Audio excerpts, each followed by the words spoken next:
기막힌 이야기 채널을 찾아주셔서 감사합니다. 구독과 좋아요는 무료입니다. 이 이야기가 재미있거나 공감되었다면 공감합니다. 댓글을 달아주시면 큰 힘이 됩니다. 50세 선영은 이른 새벽부터 부엌에서 분주히 움직이고 있었습니다. 시계 바늘이 5시를 가리키는데도 잠이 오지 않아 일찍 일어나 아침 준비를 시작했어요. 밥을 안 치고 국을 끓이며 반찬을 차리는 동안 마음 한구석은 늘 무겁기만 했습니다. 여보, 아침 됐어요. 선영은 조심스럽게 남편 기호를 깨웠습니다. 52살인 기호는 성공한 사업가라는 소리를 듣고 있었지만 집안에서의 모습은 전혀 달랐어요. 눈을 뜨자마자 인상을 찌푸리며 일어나는 기호를 보며 선영은 또다시 하루가 시작된다는 걸 실감했습니다. 밥이 설었네. 제대로 못하는 게 뭐가 있어? 기호의 첫마디는 언제나 불평이었습니다. 선영은 아무 말 없이 다시 밥을 데워주었어요. 이런 일상이 반복된 지 벌써 20년이 넘었습니다. 시어머니 정부는 72살의 나이에도 여전히 며느리 선영에게 매서웠습니다. 선영아, 왜 이렇게 집안일이 늘 뒤죽박죽이냐? 내가 젊었을 때는 이런 식으로 살지 않았다. 큰 시누이 정아와 작은 시누이 미화도 마찬가지였어요. 50살인 정아는 언니는 정말 답답해. 우리 오빠한테 피해만 주고 있는 거 아니야? 라며 핀잔을 주었고 48살 미화는 진짜 집안 기생충 같다니까라며 대놓고 무시했습니다. 선영은 이 모든 말들을 속으로 삼키며 참아내야 했어요. 남편 앞에서 시누이들이 이런 말을 해도 기호는 전혀 말리지 않았습니다. 오히려 맞는 말이지. 좀 더 똑똑하게 살아야지라며 거들기까지 했어요. 명절이 다가오면 선영의 고통은 더욱 커졌습니다.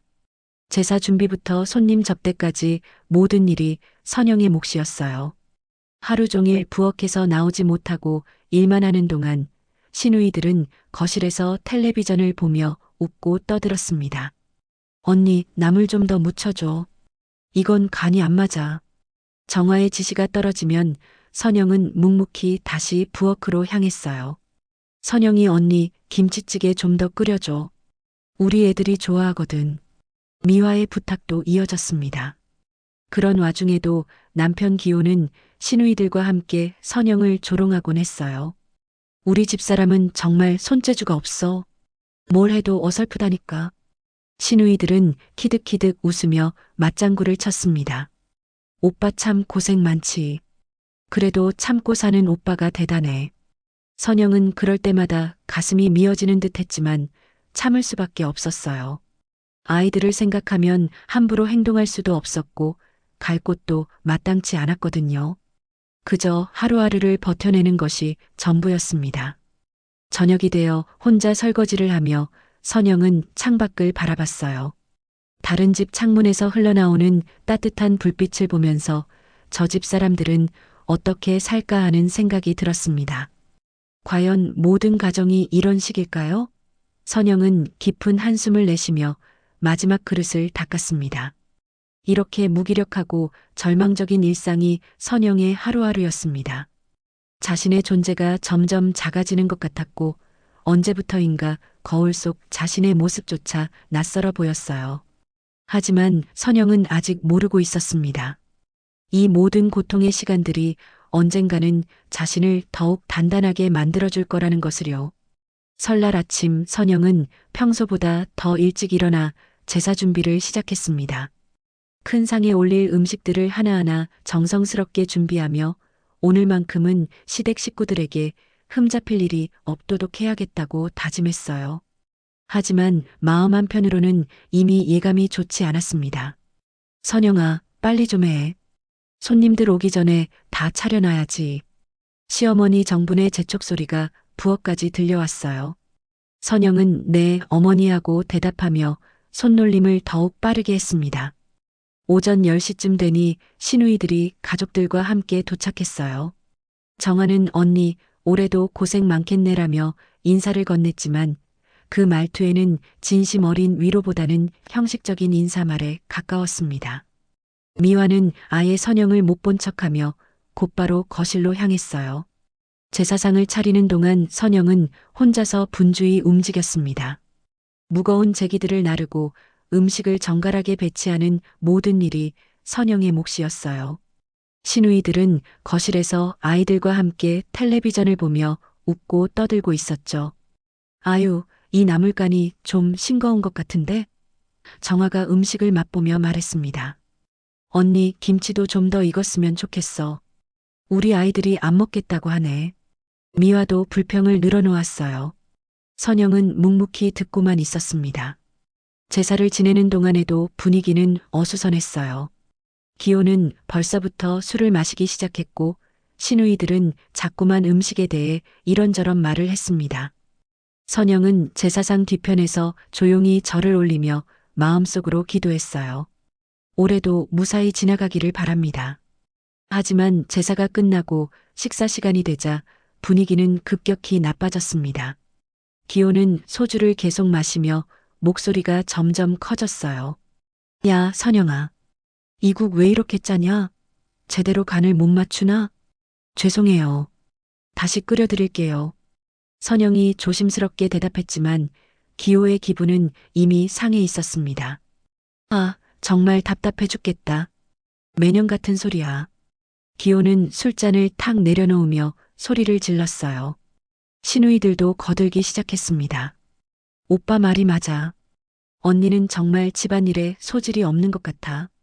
정화가 비웃듯이 말했어요. 그러게 말이야. 이런 기본적인 것도 못하면서 어떻게 살아가나 몰라. 미화도 맞장구를 쳤습니다. 그때였습니다. 기호가 갑자기 벌떡 일어나더니 선영에게 다가왔어요. 넌 집안 망신이야. 내가 내 옆에 있는 것만으로도 수치라고. 그러면서 기호는 거침없이 선영의 뺨을 내리쳤습니다. 아, 선영은 비명을 지르며 바닥에 주저앉았어요. 뺨이 화끈거리고 귓속이 윙윙거렸습니다. 아이들이 놀라서 울음을 터뜨렸지만 아무도 선영을 도와주지 않았어요. 진작에 이혼했어야지. 돈도 못 벌고 쓸모없는 인간이잖아. 정화가 차가운 목소리로 말했습니다. 우리 오빠가 얼마나 고생하는데. 정말 보기 안쓰럽다니까. 미화도 거들었어요. 시어머니 정분도 선영을 냉정하게 바라보며 말했습니다. 선영아, 너도 이제 정신 차려야지. 언제까지 이런 식으로 살 거냐? 선영은 바닥에 앉은 채로 뺨을 만지며 눈물을 흘렸어요. 하지만 이상하게도 마음속 깊은 곳에서는 분노가 끓어오르고 있었습니다. 20년 넘게 참아온 모든 것들이 한순간에 폭발할 것 같았어요. 그날 밤 모든 손님들이 돌아가고 나서 선영은 화장실 거울 앞에 섰습니다. 손등에는 보랏빛 멍이 선명하게 드러나 있었고 뺨도 여전히 빨갛게 부어 있었어요. 거울 속 자신의 모습을 바라보며 선영은 처음으로 명확한 결심을 했습니다. 더는 이렇게 살 순 없어. 이제 나도 내 인생을 되찾을 거야. 선영의 목소리는 떨렸지만 그 안에는 지금까지 느껴보지 못했던 강한 의지가 담겨 있었습니다. 손등의 멍을 보며 선영은 다시 한번 다짐했어요. 이제는 정말로 변해야 할 때라는 것을요. 설날이 지나고 며칠 후 선영은 평소와 다른 모습으로 하루를 시작했습니다. 뺨의 멍은 아직 가시지 않았지만 마음속에는 이상한 힘이 솟아나고 있었어요. 그날도 기호는 아침 일찍 사무실로 나갔고 시어머니 정부는 교회 모임에 참석하러 외출했습니다. 혼자 남은 집에서 선영은 평소처럼 청소를 시작했어요. 하지만 오늘은 왠지 모르게 기호의 서재까지 손이 닿았습니다. 평소에는 절대 들어가지 말라고 했던 그 방이었죠. 선영은 조심스럽게 문을 열고 들어갔습니다. 정리 좀 해드려야겠네. 선영은 혼잣말을 하며 책상 위를 둘러봤어요. 서류들이 어수선하게 널려 있었고 서류철 몇 개가 쌓여 있었습니다. 평소 같았으면 그냥 먼지만 털고 나왔을 텐데 오늘은 달랐어요. 서류철을 정리하다가 선영의 손이 멈췄습니다. 부동산 등기부등본이라고 적힌 서류가 눈에 들어온 거예요. 호기심이 생긴 선영은 그 서류를 자세히 들여다봤습니다. 이게 뭐지? 선영은 깜짝 놀랐어요. 서류에 적힌 소유자 이름이 기호가 아니었거든요. 김영수라는 전혀 모르는 사람 이름으로 되어 있었습니다. 그런데 주소를 보니 분명히 기호가 투자했다고 했던 그 건물이었어요.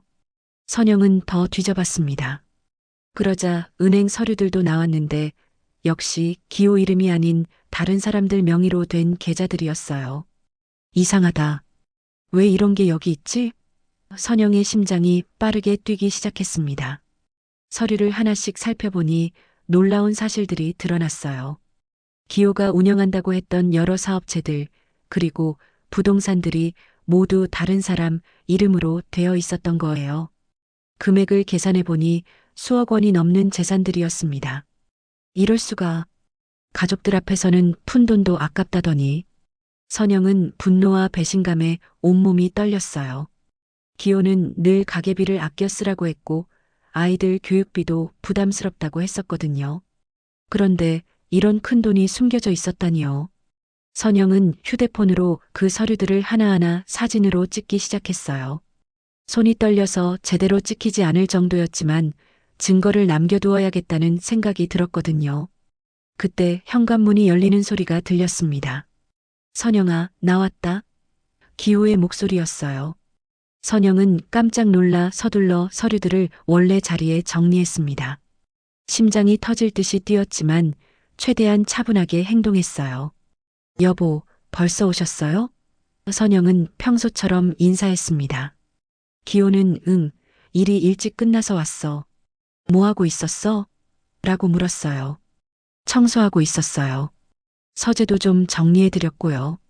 선영의 목소리는 평상시와 다르지 않았지만 속으로는 식은땀이 흘렀습니다. 기호는 서재로 들어가더니 잠깐 둘러봤어요. 다행히 별다른 반응은 없었습니다. 그래, 수고했어. 저녁 준비해줘. 기호는 거실로 나가며 말했어요. 그날 저녁 선영은 평소처럼 밥상을 차렸지만 마음은 복잡했습니다.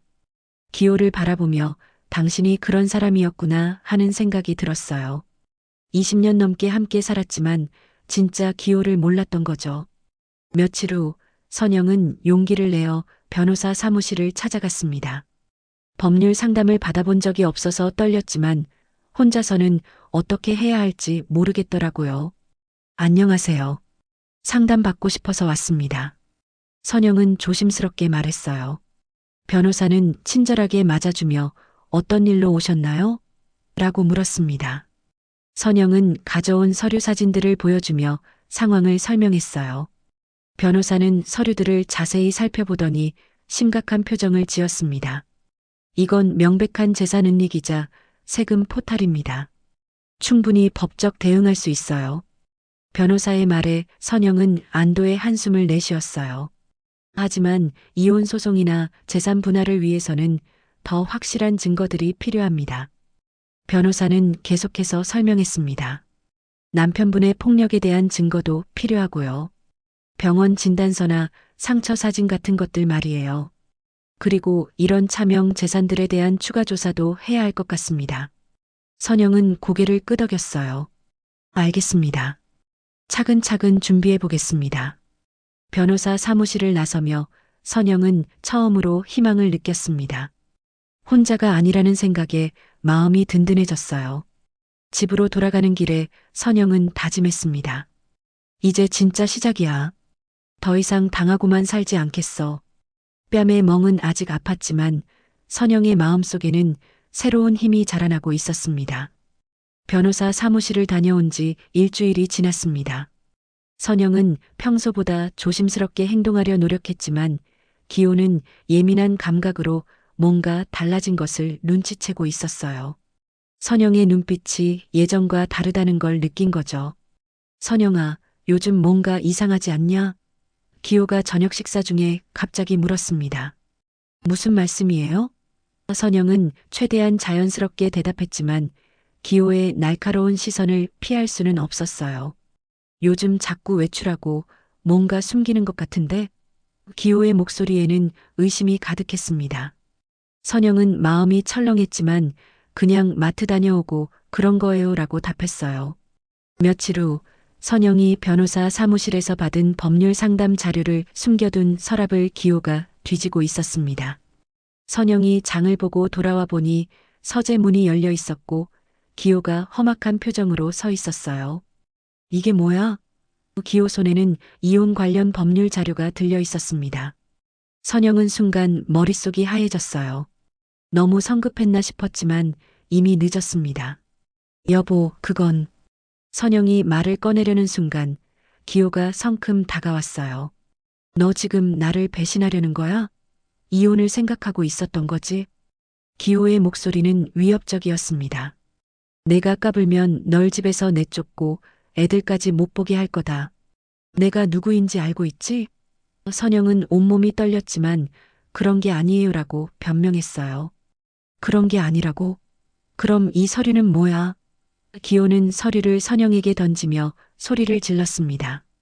너 같은 년이 나한테 대들 생각을 하다니. 정말 웃기는 일이야. 다음 날 시어머니 정분이 선영을 불러 세웠습니다. 선영아, 기호한테서 들었다. 내가 이상한 생각을 하고 있다며? 정분의 목소리는 차갑기 그지없었어요. 어머니, 오해예요. 저는 그런 생각. 선영이 해명하려 했지만 정부는 들으려 하지 않았습니다. 오해가 아니야. 내가 우리 가족을 파괴하려고 하는 거잖아. 곧이어 시누이들도 나타났어요. 정하는 언니 정말 실망이야. 우리 오빠가 얼마나 고생해서 이 집안을 일궈놨는데라며 비난했습니다. 미화도 거들었어요. 우리 오빠 인생 망치려는 게 너냐? 진짜 뻔뻔하네. 저는 정말 그런 게 아니에요. 다만 선영이 말하려던 순간 정화가 가로막았습니다. 다만 뭐? 변명은 그만하고 정신 차려. 내가 어디 가서 뭘 할 수 있을 것 같아? 시누이들의 공격은 계속됐어요. 언니는 나이도 이제 50인데 혼자 살 능력도 없으면서 무슨 배짱이야? 미화가 비웃으며 말했습니다. 그동안 우리 오빠 덕분에 편하게 살았으면서 이제 와서 배은망덕하게. 며칠 후 동네에서도 이상한 소문들이 돌기 시작했어요. 선영이 마트에 가면 사람들이 수군거렸고 평소 인사하던 이웃들도 선영을 피하기 시작했습니다. 저 사람이 남편한테 반항한다며? 나이고 그럼 안 되는데. 남편이 그렇게 성공한 사람인데. 이런 소근거림들이 선영의 귀에 들려왔어요. 슈퍼마켓 사장 아주머니도 선영을 보는 눈이 달라졌습니다. 선영 씨, 집안일은 좀 어때요? 요즘 소문이. 선영은 별일 없어요라고 답했지만 아주머니의 시선은 여전히 의심스러웠어요. 심지어 아이들 학교에서도 연락이 왔습니다. 선영 씨, 요즘 아이들이 좀 힘들어하는 것 같은데요. 집에서 무슨 일이라도 있나요?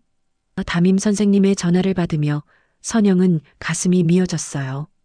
기호는 이런 상황을 즐기는 듯 했습니다. 봐라, 이게 현실이야. 내가 나를 배신하면 이렇게 되는 거라고. 그러면서 선영을 더욱 압박했어요. 동네 사람들도 다 내 편이야. 너 혼자 뭘 할 수 있을 것 같냐? 선영은 점점 고립되어 갔습니다. 친했던 이웃들도 거리를 두기 시작했고 시댁 식구들의 압박은 날로 심해졌어요. 혼자 집에 있을 때면 모든 게 무너지는 것 같았습니다. 어느 날 밤 선영은 화장실에서 혼자 울고 있었어요. 내가 정말 잘못된 걸까? 이대로 포기해야 하나? 하는 생각이 들었습니다. 하지만 거울에 비친 자신의 얼굴을 보며 다시 생각했어요.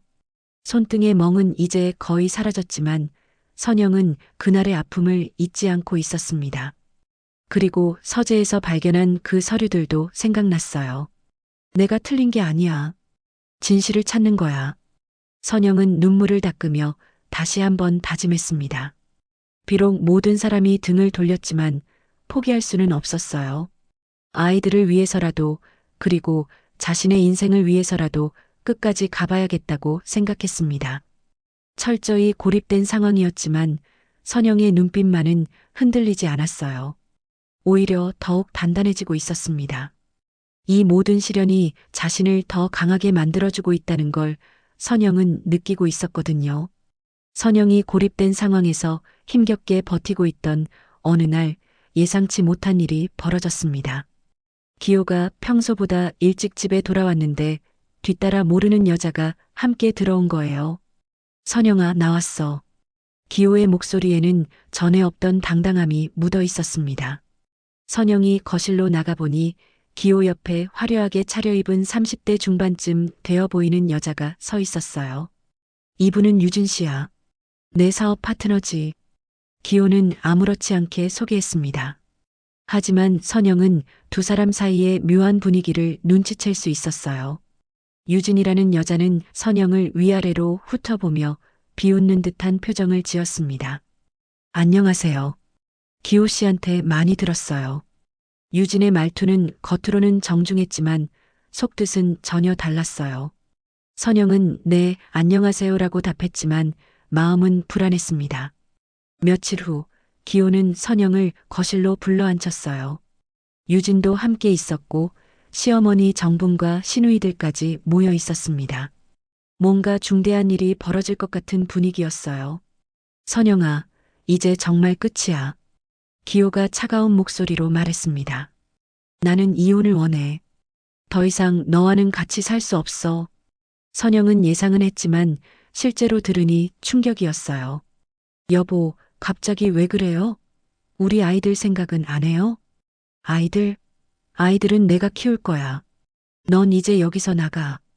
기호의 말에 유진이 만족스러운 표정을 지었습니다. 집이며 사업체며 다 내 거야.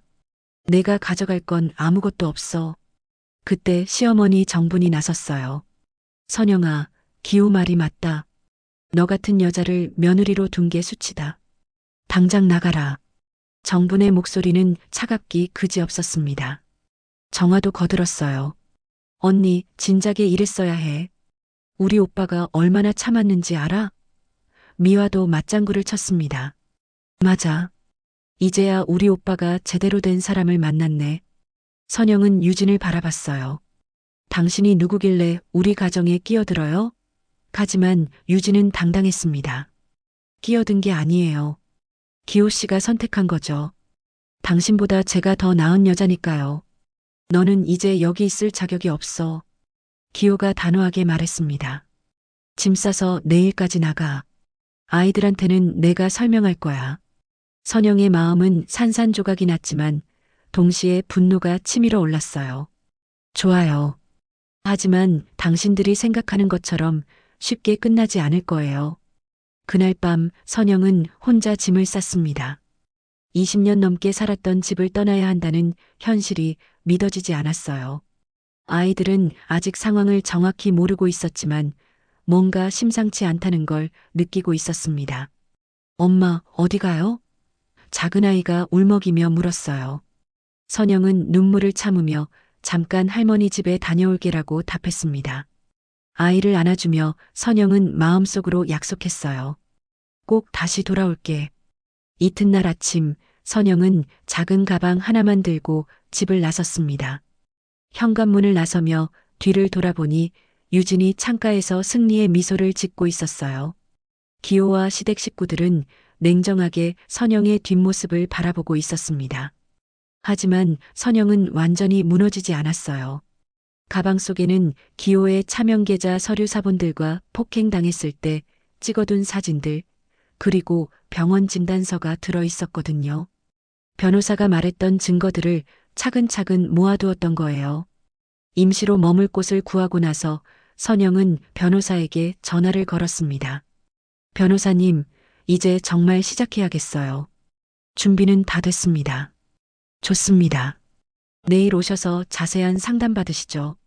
이혼 소송과 함께 재산 분할, 그리고 상습 폭행에 대한 법적 대응을 모두 준비하겠습니다. 변호사의 목소리는 든든했어요. 선영은 절망 속에서도 눈물을 흘리지 않았습니다. 대신 차명계좌 내역과 폭행 기록이 담긴 병원 진단서를 꺼내들며 속으로 다짐했어요. 당신들이 날 무너뜨리려 했지. 하지만 끝내 무너지는 건 당신들이 될 거야. 선영의 목소리는 조용했지만 그 안에는 강철 같은 의지가 담겨 있었습니다. 밤늦게 혼자 앉아있던 선영은 창밖을 바라보며 생각했어요. 20년 동안 참고 견디며 쌓아온 모든 것들이 한순간에 무너졌지만 이제야 진짜 자신의 인생을 찾을 수 있을 것 같았습니다. 기호와 유진, 그리고 시댁 식구들은 선영이 금방 포기하고 굴복할 거라고 생각했겠지만 그들은 선영을 완전히 잘못 알고 있었어요. 진짜 선영의 모습을 보게 될 날이 얼마 남지 않았다는 걸 아무도 몰랐습니다. 집에서 쫓겨난 지 일주일이 지났습니다. 선영은 작은 원룸에서 혼자 지내며 차근차근 계획을 세우고 있었어요. 변호사 사무실을 오가며 법적 절차를 준비하는 동안 마음속에는 이상한 평온함이 찾아왔습니다. 선영 씨, 준비해 오신 자료들이 정말 완벽하네요. 변호사는 선영이 가져온 증거들을 살펴보며 감탄했어요. 차명 계좌 내역, 폭행 증거, 불륜 사진까지. 이 정도면 승산이 충분합니다. 선영은 지난 몇 달 동안 기호의 행적을 은밀히 추적해왔던 거예요. 유진과 만나는 장면을 몰래 찍어두었고 폭행당했을 때의 상처 사진들도 병원에서 진단받으며 기록해두었습니다. 먼저 상습 폭행 증거부터 제출하겠습니다. 그 다음에 차명 계좌 추적을 통한 재산 은닉 부분, 마지막으로 불륜 증거 순으로 진행하죠. 변호사의 설명을 들으며 선영은 고개를 끄덕였어요. 며칠 후 선영의 법적 대응이 본격적으로 시작됐습니다. 먼저 기호에게 소장이 송달되었고 차명 계좌에 대한 금융기관 조회 신청도 들어갔어요. 기호는 이런 일이 벌어질 줄 전혀 예상하지 못했던 거죠. 뭐라고? 선영이가 고소를 했다고? 기호는 변호사로부터 연락을 받고 화를 냈습니다. 그 여자가 무슨 배짱으로 나한테 대들어? 하지만 곧 기호는 상황의 심각성을 깨달았어요. 선영이 제출한 증거들이 생각보다 구체적이고 치밀했거든요. 특히 차명 계좌 내역은 기호에게 치명적이었습니다. 오빠, 이거 어떻게 된 거야? 정화가 급하게 찾아와 물었어요. 선영이가 진짜로 소송을 걸었다며? 설마 이길 수 있겠어? 기호는 불안해하며 답했습니다. 걱정 마. 내가 알아서 처리할게. 선영이 같은 여자가 뭘 할 수 있겠어? 하지만 속으로는 조급해하고 있었어요. 한편 유진도 상황이 복잡해지자 불안해하기 시작했습니다. 오빠, 정말 괜찮은 거죠? 저까지 연루되는 건 아니겠죠? 기호는 걱정하지 마. 다 해결될 거야 라고 했지만 목소리에 확신이 없었어요. 첫 번째 재판 날이 다가왔습니다. 기호는 자신감 있게 법정에 나타났어요. 좋은 변호사를 고용했고 시댁 식구들도 모두 자신의 편에서 증언해 줄 거라고 생각했거든요. 재판장님, 제 아내는 정신적으로 불안정한 상태입니다. 근거 없는 주장으로 저를 모함하고 있어요. 기호의 변호사가 말했습니다. 하지만 선영의 변호사가 증거를 제시하기 시작하자 분위기가 달라졌어요. 재판장님, 이것은 피고가 운영하고 있는 차명 계좌 내역입니다. 총 3억 원이 넘는 금액이 다른 사람 명의로 숨겨져 있습니다. 판사는 서류를 자세히 살펴보더니 심각한 표정을 지었어요. 이것은 명백한 재산 은닉으로 보이는군요. 피고 측에서 해명해 주시기 바랍니다. 기호는 당황했지만 변명을 늘어놓았어요. 그것은 사업상 필요에 의한 것이었습니다. 불법적인 의도는 전혀 없었어요. 그때 선영의 변호사가 또 다른 증거를 제시했습니다. 재판장님, 이것은 피고의 상습 폭행을 보여주는 병원 진단서와 상처 사진들입니다. 법정에 앉아있던 시누이들과 시어머니의 얼굴이 일순 창백해졌어요. 사진 속 선영의 멍든 모습이 너무나 생생했거든요. 또한 이것은 피고의 불륜 관계를 증명하는 사진들입니다. 유진과 기호가 함께 있는 사진들이 공개되자 법정이 술렁였어요. 차명 계좌와 불법 부동산 거래가 확인되었습니다. 또한 가정폭력 증거도 명확합니다. 판사의 말에 기호는 얼굴이 하얗게 질렸어요. 기호의 변호사는 마지막으로 변명을 시도했습니다. 재판장님, 이것은 부부간의 사소한 다툼일 뿐입니다.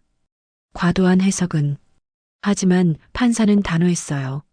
사소한 다툼이라고 하기에는 증거가 너무 명확합니다.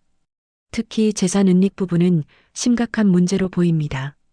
재판이 끝나고 나오는 길에 시누이들이 선영에게 다가왔어요. 언니, 이제 그만해. 우리가 잘못했어. 정화가 떨리는 목소리로 말했습니다. 하지만 선영은 차가운 표정으로 답했어요. 이제 와서 그런 말씀하시네요. 이미 늦었어요. 미화도 언니, 정말 미안해. 우리가 너무했어라고 했지만 선영은 돌아서서 걸어갔습니다. 기호는 변호사와 함께 심각한 표정으로 상의하고 있었어요. 이거 정말 위험한 상황 아니야? 감옥에 갈 수도 있는 거야? 변호사는 재산 은닉이 확실하면 실형 가능성이 높습니다라고 답했어요. 유진은 이 모든 상황을 지켜보며 불안해했습니다. 오빠, 저는 어떻게 되는 거예요? 기호는 일단 조용히 있어. 괜히 더 문제 만들지 말고라고 했어요. 그날 밤 선영은 원룸에서 혼자 앉아 창밖을 바라봤습니다. 첫 번째 재판이 예상보다 잘 진행되었지만 아직 끝난 게 아니라는 걸 알고 있었어요. 하지만 마음은 한결 가벼워졌습니다. 이제 진짜 시작이구나. 선영은 혼잣말을 하며 미소를 지었어요. 20년 동안 참고 견뎌온 모든 것들이 이제야 빛을 발하고 있었습니다. 첫 번째 재판 이후 한 달이 지났습니다. 그동안 기호는 온갖 수단을 동원해 선영을 압박했지만 선영은 흔들리지 않았어요. 오히려 더 많은 증거들을 수집하며 마지막 결정적인 순간을 준비하고 있었습니다. 선영 씨, 추가로 확보된 증거들이 있습니다. 변호사가 서류를 펼쳐 보이며 말했어요. 기호 씨의 탈세 규모가 예상보다 훨씬 큽니다. 국세청에서도 관심을 보이고 있어요. 선영은 고개를 끄덕이며 그동안 얼마나 많은 거짓말을 했는지 이제야 다 드러나는군요라고 말했습니다. 마음 한편으로는 복잡했지만 진실이 밝혀지고 있다는 사실에 안도감을 느꼈어요. 드디어 마지막 공판 날이 왔습니다. 법정은 사람들로 가득 찼어요. 기호와 유진, 시어머니 정분과 시누이들이 모두 나와 있었고 선영도 차분한 표정으로 자리에 앉았습니다. 기호는 여전히 자신만만한 척했지만 얼굴에는 초조함이 역력했어요. 오늘만 잘 넘기면 될 거야. 선영이가 뭘 할 수 있겠어? 하지만 속으로는 불안해하고 있었습니다. 증인 김선영 씨, 증언대로 나오시기 바랍니다. 판사의 말에 선영이 조용히 일어났어요. 증인석으로 향하는 선영의 걸음은 느렸지만 확신에 차 있었습니다. 증인은 피고와 어떤 관계입니까? 판사가 물었어요. 20회 넘게 부부로 살아온 아내입니다. 선영의 목소리는 떨리지 않았어요. 선영의 변호사가 질문을 시작했습니다. 증인께서는 피고로부터 폭력을 당한 적이 있습니까? 선영은 잠시 숨을 고르더니 대답했어요. 네, 있습니다. 지난 설날 제사상을 차리던 자리에서 뺨을 맞았습니다. 그것도 시댁 식구들이 보는 앞에서요. 선영의 증언에 법정이 조용해졌어요. 그때 피고가 뭐라고 했습니까? 넌 집안 망신이야. 내가 내 옆에 있는 것만으로도 수치라고 했습니다. 선영의 목소리에는 당시의 아픔이 그대로 담겨 있었어요. 기호의 변호사가 반박했습니다. 그것은 일시적인 감정적 대립 아니었습니까? 하지만 선영은 단호하게 대답했어요. 아닙니다. 20년 동안 계속된 일이었습니다. 저는 그동안 남편의 폭력과 모욕 속에 살았습니다. 하지만 제 아이들에게 부끄럽지 않기 위해 여기 섰습니다. 선영의 말에 법정안이 숙연해졌어요. 이어서 재산 은닉에 대한 증언이 시작됐습니다. 피고가 차명으로 숨긴 재산 규모는 얼마나 됩니까? 확인된 것만 3억 원이 넘습니다. 아마 더 있을 것으로 추정됩니다. 그동안 피고는 가게 운영이 어렵다며 생활비를 아껴 쓰라고 했는데 실제로는 이런 거액의 돈을 숨기고 있었던 겁니다. 선영의 증언에 방청석에서 탄식이 흘러나왔어요. 기호는 점점 초조해했습니다. 자신의 변호사에게 뭔가 신호를 보내려 했지만 상황은 이미 기울어져 있었어요. 마지막으로 불륜에 대한 증언이 이어졌습니다. 피고가 다른 여성과 만나는 것을 목격한 적이 있습니까? 네, 여러 번 봤습니다. 심지어 그 여성을 집으로 데려와 저에게 이혼을 요구하기도 했습니다. 유진은 자리에서 불안하게 몸을 움직였어요. 자신의 이름이 계속 거론되자 얼굴이 빨갛게 달아올랐습니다. 증인의 증언은 이상입니다. 선영이 증인석에서 내려올 때 시어머니 정분이 고개를 숙였어요. 시누이들도 마찬가지였습니다. 그들도 이제야 선영이 얼마나 힘들게 살아왔는지 깨닫고 있었거든요. 드디어 판결의 순간이 왔습니다. 판사가 엄숙한 표정으로 판결문을 읽기 시작했어요. 피고 기호는 재산 은닉 및 폭행 혐의로 실형 2년을 선고합니다. 판사의 말이 떨어지자 법정안이 술렁였어요. 기호는 믿을 수 없다는 표정으로 판사를 바라봤습니다.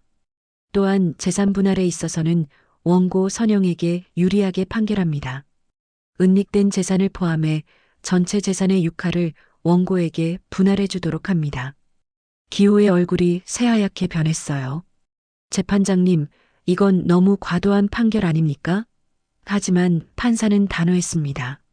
피고의 행위는 용납할 수 없는 수준입니다. 법정 안에서 수갑을 차는 기호를 보며 시누이들은 충격에 빠졌어요. 오빠가 정말 감옥에 가는 거야? 정화가 울먹이며 말했습니다. 미화도 이럴 줄 몰랐어라며 당황했어요. 유진은 법정에서 도망치듯 나갔어요. 기호가 감옥에 가면 자신도 곤란해질 게 뻔했거든요. 이런 일이 생길 줄 알았으면 처음부터 관여하지 않았을 텐데. 피고 기호는 재산 은닉 및 폭행 혐의로 실형을 선고합니다. 판사의 최종 선고가 떨어지자 기호는 수갑을 차고 끌려나갔어요. 그의 얼굴에는 믿을 수 없다는 표정이 가득했습니다. 선영은 조용히 그 모습을 지켜봤어요. 복수의 쾌감보다는 오히려 허탈함이 밀려왔습니다. 20년 넘게 함께 살았던 사람이 이런 식으로 끝나다니 마음 한편으로는 씁쓸했어요. 법정을 나서는 선영에게 시어머니 정분이 다가왔습니다. 선영아, 미안하다. 우리가 너무 몰랐구나. 하지만 선영은 이제 다 끝난 일이에요라고 담담하게 답했습니다. 재판이 끝나고 석 달이 지났습니다.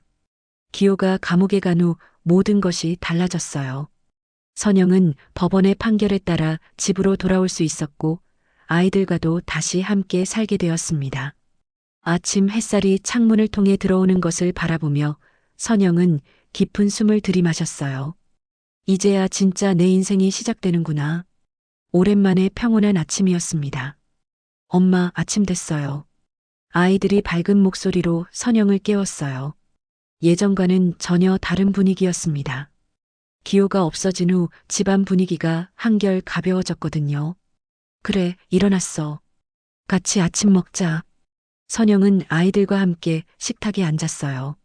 더 이상 눈치 보며 조심스럽게 밥을 차릴 필요가 없었습니다. 자연스럽게 대화하며 식사하는 모습이 얼마나 소중한지 새삼 느꼈어요. 아이들도 변했습니다. 엄마, 이제 아빠가 화내는 소리 안 들려서 좋아요. 작은 아이가 순진하게 말했어요. 선영은 아이의 머리를 쓰다듬으며 그래, 이제 우리 마음껏 웃으며 살자라고 답했습니다. 며칠 후 시어머니 정분이 찾아왔어요. 예전과는 완전히 다른 모습이었습니다. 선영아, 정말 미안하다. 그동안 내가 너무 못했구나. 정분의 목소리에는 진심 어린 후회가 담겨 있었어요. 기호가 그런 일을 저질렀는지 정말 몰랐다. 너를 그렇게 괴롭혔는데. 선영은 어머니, 다 지난 일이에요라고 말했지만 정분의 눈에는 눈물이 맺혀 있었습니다. 내가 며느리를 제대로 보호해주지 못했구나. 이제라도 내가 용서해준다면 정말 좋은 시어머니가 되어줄게. 정분의 말에 선영도 마음이 움직였어요. 시누이들도 하나둘 찾아왔습니다. 정화는 언니, 정말 죄송해요.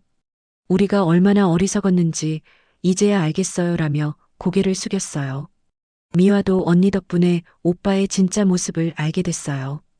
고마워요라고 말했습니다. 선영은 그들을 차갑게 대하지 않았어요. 다 지난 일이에요.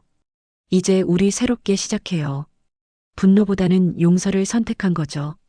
억울하게만 여겼던 세월이 자신을 더욱 넓은 마음을 가진 사람으로 만들어주었다는 걸 느꼈습니다.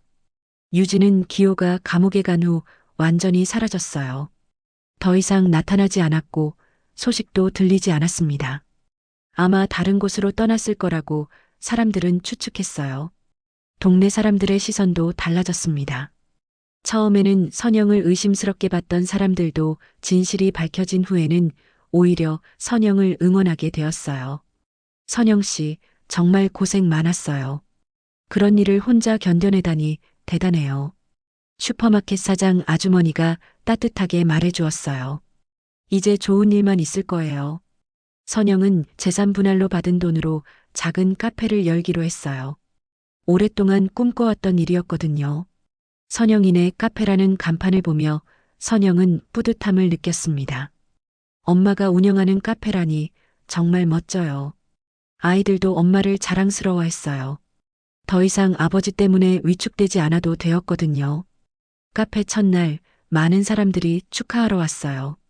시어머니 정분도 꽃다발을 들고 왔고 시누이들도 응원해 주었습니다. 언니 정말 멋있어요. 우리도 자주 올게요. 어느 날 저녁 선영은 혼자 카페에 앉아 창밖을 바라봤어요. 거리에는 사람들이 평화롭게 걸어가고 있었고 따뜻한 불빛들이 여기저기서 빛나고 있었습니다. 참 길고 힘든 시간이었구나. 선영은 혼잣말을 하며 미소를 지었어요. 20년 넘게 참고 견뎌온 시간들이 결국 자신을 이렇게 단단하고 지혜로운 사람으로 만들어주었다는 걸 깨달았습니다. 기호에게서 편지가 왔어요. 감옥에서 보낸 편지였는데 내용은 사과의 말들이었습니다. 선영아, 내가 정말 잘못했다. 너를 그렇게 괴롭힌 걸 진심으로 후회하고 있어. 하지만 선영은 그 편지를 조용히 접어두었어요. 이미 용서는 했지만 다시 돌아갈 생각은 없었거든요. 아이들은 새로운 환경에서 훨씬 밝아졌어요. 엄마, 우리 정말 행복해요. 아이들의 말에 선영은 모든 고생이 보상받는 기분이었습니다. 어느 일요일 오후 선영은 카페에서 책을 읽고 있었어요. 따뜻한 햇살이 들어오고 잔잔한 음악이 흘러나오는 평화로운 시간이었습니다. 손님들도 여유롭게 차를 마시며 담소를 나누고 있었어요. 이제야 진짜 내 모습으로 살고 있는 것 같아. 선영은 창밖을 바라보며 생각했어요. 더 이상 누군가의 눈치를 보거나 숨죽이며 살 필요가 없었습니다. 시어머니와 시누이들은 서로 책임을 떠넘기며 흩어졌던 게 아니라 오히려 선영을 중심으로 다시 뭉쳤어요. 진정한 가족의 의미를 깨닫게 된 거죠. 선영은 이제 더 이상 무시받는 며느리가 아니었습니다. 자신의 삶을 지켜낸 주인공으로 다시 서게 된 거예요. 50세의 나이에 새로운 인생을 시작한다는 것이 두렵기보다는 설레었습니다. 앞으로 어떤 일이 기다리고 있을까? 선영은 미래에 대한 기대감으로 가슴이 뛰었어요. 힘든 시간들이 자신을 더욱 강하고 지혜로운 사람으로 만들어 주었다는 걸 이제는 확실히 알 수 있었습니다.